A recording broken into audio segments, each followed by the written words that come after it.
어떻게 보셨습니까? 보니까 여당 출입 기자분들한테 들으니까 원고를 미리 받으셨잖아요, 다들. 원고가 언론에도 배포가 돼 있고 화면에도 떠 있어요, 미리. 화면에도 떠 있으니까 국회의원들도 좀 빨리 오셨거나 하면 원고를 또 다 보실 기회가 있는데 그 홍영표 원내대표가 의장석까지 가서 항의를 하는 거는 사전에 얘기가 돼 있었다 그러더라고요. 그래서 자유한국당에서 가만히 있을 수는 없잖아요. 원내대표 연설 방해하지 마라. 자유한국당에서는 그렇게 얘기하고 여당 의원들은 또 항의하시고 이러면서 몸싸움이 거의 몸싸움에 가까운 모습이 벌어져서 이제 뭐 여러 가지 생각을 하게 되더라고요. 근데 전문 용어로 뭐 벤치 클리어라고 하던가요. 그렇죠. 네.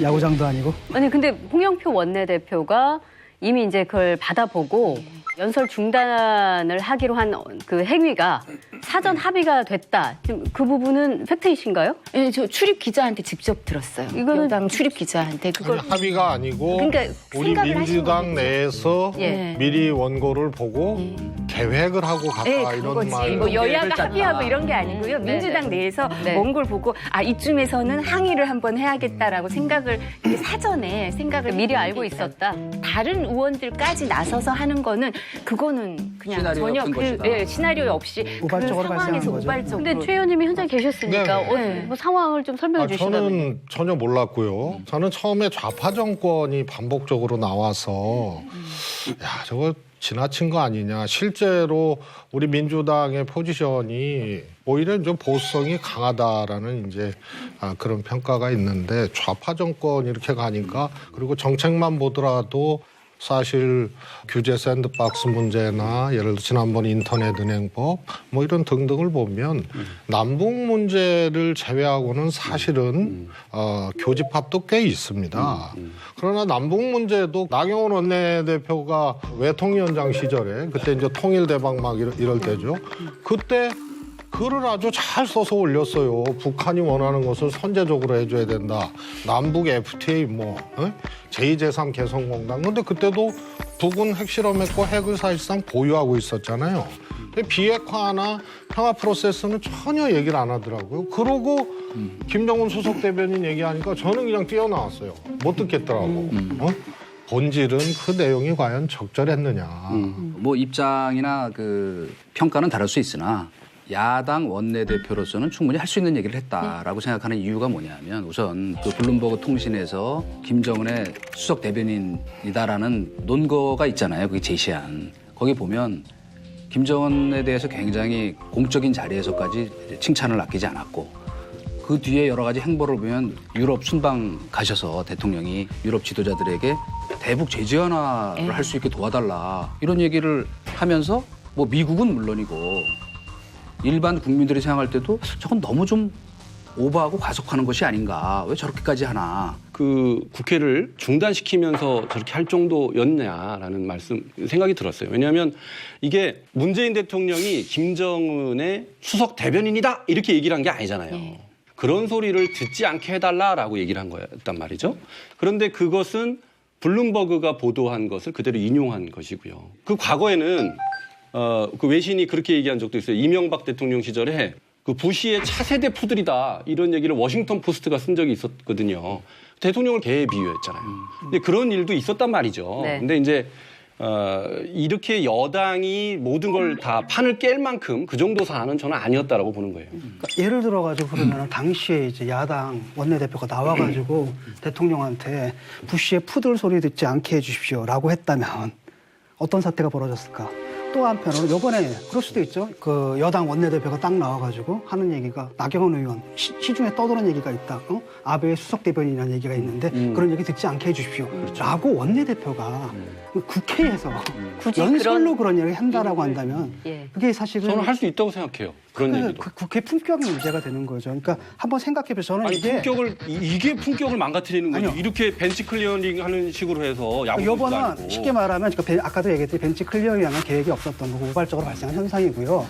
그 문제는 뭐냐 이런 겁니다. 2015년에 한번 자유한국당 유승민 의원이 나와가지고 연설을 했을 때 굉장히 멋진 연설을 했잖아요. 따뜻한 보수가 되어야 된다. 그다음 굉장히 아픈 지적도 했습니다. 증세 없는 복지는 허구다라고 얘기를 했고 그러다 보니까 저쪽 반대편에서도 그 박수가 나왔단 말이죠. 이 국회 품격을 상당히 올려놨다 그러는데 이번에 연설을 딱 보니까 이거는 뭐 거의 너 빨갱이란 얘기거든요. 그런 식의 품격을 갖다 뚝 떨어뜨려 버렸단 말이죠. 그다음에 내용을 읽어보면 미래에 대한 얘기가 하나도 없어요. 하나도 없고 오로지 그냥 과거 지향적이란 말이죠. 그런 연설을 했을 때 일단은 국회가 품격이 좀 떨어졌다는 측면이 있겠고 나는 그 막았다는 건 좀 문제가 있다고 보거든요. 왜냐하면 그 극우 바바리맨이 나왔을 때 옷 입으라고 할 게 아니라 사진만 찍으면 된다고 생각을 해요. 그러니까 그 사람들 이렇게 극우적인 발언을 마구 할 때 민주당도 하지 말라고 하는 게 아니라 그냥 내버려두고 하게 내버려두고 국민들로 하여금 판단하게 내버려둬 있어야 그러니까 차라리 된다는 오히려 거죠. 민주당도 냉정하게 반응했다면 국민들이 더 날카로운 화가 났을 시선으로 거라는 거죠. 저도 뭐 그렇게 품격 있는 연설은 아니었다라고 생각해요. 그 잘못했다라고 생각해요. 그러나 그렇게 잘못을 했다고 해서 여당이 그렇게 반응하는 게 그게 바람직했냐라는 걸 얘기하는 거죠. 여당과 야당 딱 놓고 보면 아쉬운 게 사실은 여당이잖아요. 왜냐하면 국정 책임을 지고 있고 국회가 꼬여가지고 입법 처리가 안 되고 하면은 결국은 그 책임은 여당이 지기 때문에 수인 가능한 범위 내라고 하면은 그냥 꾹 참고 넘어가는 게 지금까지 여당이고 국민들이 또 기대하는 건 그런 거라고 생각합니다. 힘 있는 쪽에서 참아야 되는 거잖아요. 그 박지원 의원도 그 얘기를 하긴 했더라고요. 그러니까 나 원내대표의 발언이 부적절하긴 했지만 민주당의 대응도 별로 좋아 보이지 않았다. 오히려 민주당의 지나친 대응이 나 원내대표를 잔다르크로 만들었다. 뭐 이런 식의 표현을 용으로 만들었다. 뭐 이런 식의 표현을 썼던데. 저는 이제 이게 궁금합니다. 이제 최재성 의원께 한번 여쭤보고 싶었어요. 블룸버그가 작년 9월에 보도를 했을 때 말이죠. 그때 청와대나 민주당에서 뭐 항의를 하거나 아니면은 뭐 비판하는 논평 같은 걸 낸 적 있나요? 아니 저는 좀 경우가 완전히 다르다고 봐요. 원내대표가 언론의 보도가 사실 자체를 찍어서 왜곡했다면 그거는 대응해야 되거든요. 근데 이거는 기자의 어떻게 보면 주관적 의도를 갖고 기사를 쓴 건데 그거 자체를 가지고 법정 내지는 뭐 이런 대응을 하기는 뭐 어려워요. 정치적인 대응은 할 수 있잖아요. 항의를 한다든지. 아니 그런데 그렇게 따지면 옛날에 이제 막걸리 보안법처럼 말이에요. 일반 국민이 어디서 독재에 대해서 그 어떻게 이제 한번 얘기했는데 이제 보안법으로 가거나 노래 불렀는데 가거나 이런 거하고 유사한 거예요. 그래서 화자 이야기하는 사람의 처지와 조건, 위치에 따라서 책임도 달라지는 거거든요. 저거는 원내대표입니다. 그리고 그냥 원내대표가 아니고 교섭단체 대표 연설을 제1야당 대표로 한 거거든요. 역대 교섭단체 대표 연설에서 저런 식의 연설을 한 적이 있느냐.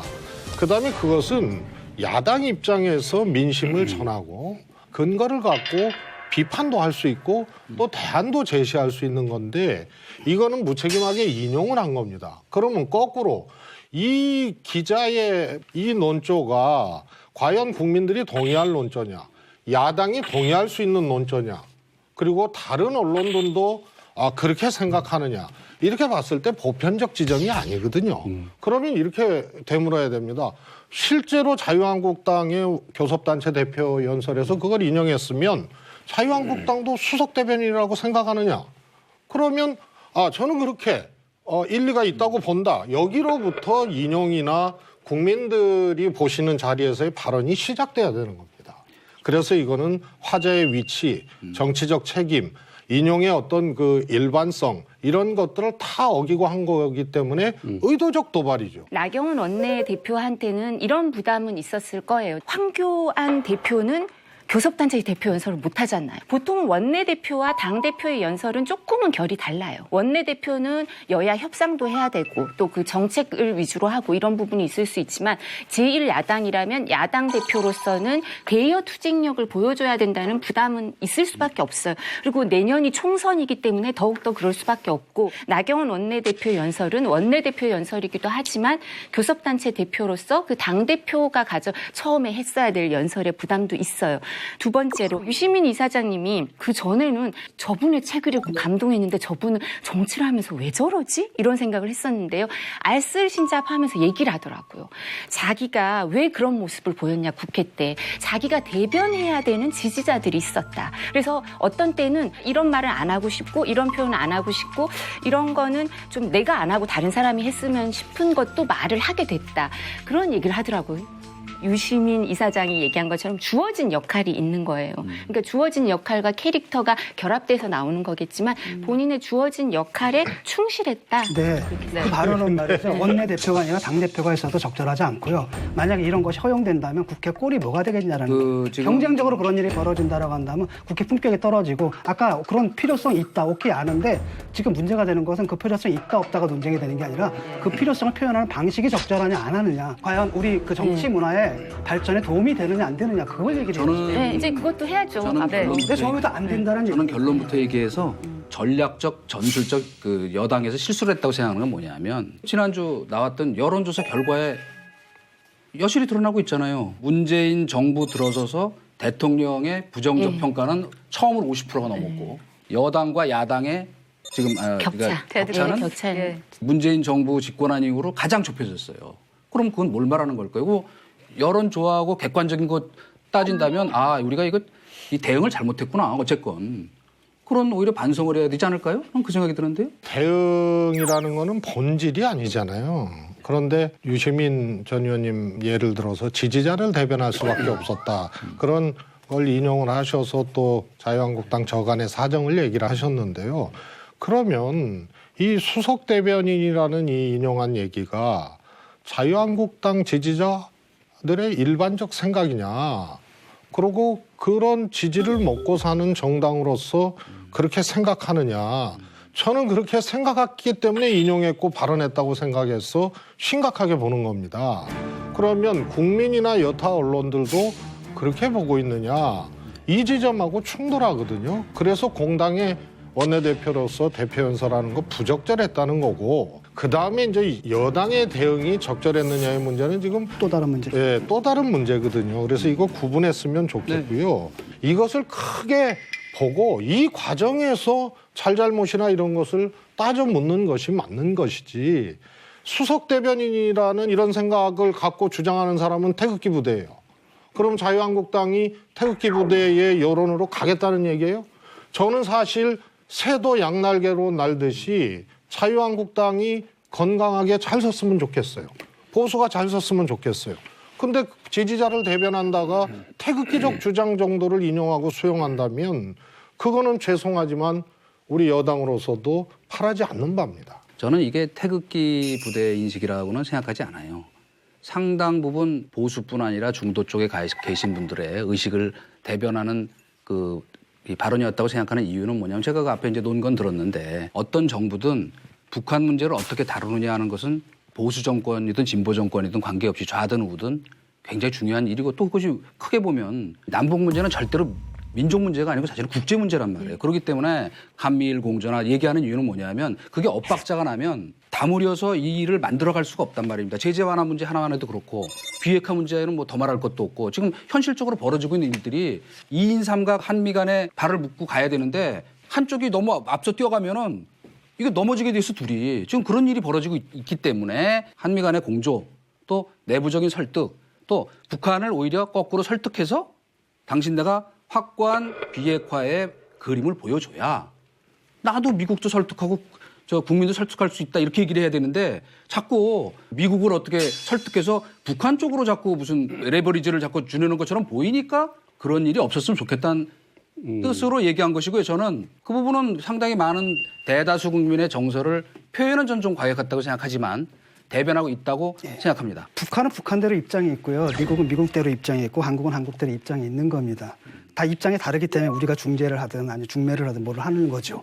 만약에 우리랑 미국의 입장이 똑같다라고 하면 미국의 트럼프가 우리 보고 우리 대통령한테 뭘 좀 해달라고 부탁할 이유가 없는 거죠. 물론이죠. 직접 하면 되는 거죠. 그럼. 우리 대통령 어떻게 해야 돼요? 북한에 가가지고 뭐냐 미국을 대변해야 되는 거예요. 그렇죠? 미국한테 가가지고 또 국제사회를 향해서는 북한을 대변해야 되는 거예요. 양자를 다 하는 겁니다. 미국에서도 우리한테 불평을 가질 수도 있고 북한도 우리한테 불평을 해요. 당신들 뭡니까? 냉면이 목에 너무합니까? 이런 얘기도 한단 말이죠. 그런 애매모한 중간 단계에서 우리가 있는 겁니다. 그런데 지금 미국과 약간의 입장 차이가 있으면 무조건 뭐 엇박자가 난다는 등 그렇게 얘기를 하는데 당연히 엇박자가 날 수도 있는 겁니다. 쉽게 말하면 우리는 조정을 해야 되는 입장이기 때문에 미국하고 완전히 입장이 같을 수는 없다라는 거예요. 근데 그러니까 그걸 하게 되면은 이제까지 그 전 정권에서 왜 통일 대박론도 있고 이명박 때도 뭐 했는데 왜 한 발짝도 나가지 못했느냐. 바로 그것 때문에 못 나간 거고 또 다른 한편으로는 2년 전에 한번 생각해 보세요. 완전히 핵이 막 날아가고 난리가 근데 그 상황에 비하면 지금 안보 상황은 상당히 안정돼 있단 말이죠. 근데 이 상황 속에서 우리가 더 가야 되는데 지금 잠깐 뭐랄까 어려움에 좀 처한 겁니다. 내일 모레 ICBM 발사하는 준비하는데 뭐가 안정이 돼야 안정이 아니, 그러니까 지금 이렇게 얘기를 하잖아요, 지금. 이렇게 아니, 얘기를 그러니까 하면. 안정이 돼야 된다, 이거 계속해서. 아니, 그러니까 그런 식으로 사태를 과장하게 되잖아요. 우리가 할 수 있는 것은 북한과의 모든 대화를 갖다가 중단하고 바로 압박에 들어가는 수밖에 없는데 지금 상황이 과연 그러냐라는 거죠. 그러니까 자꾸 자유한국당의 상황을 그렇게 몰고 가고 있다라는 거예요. 저는 아니, 그게 문제 해결에 도움이 안 제재와 된다는 대화를 병행해서 레버리지로 써야 된다는 얘기지.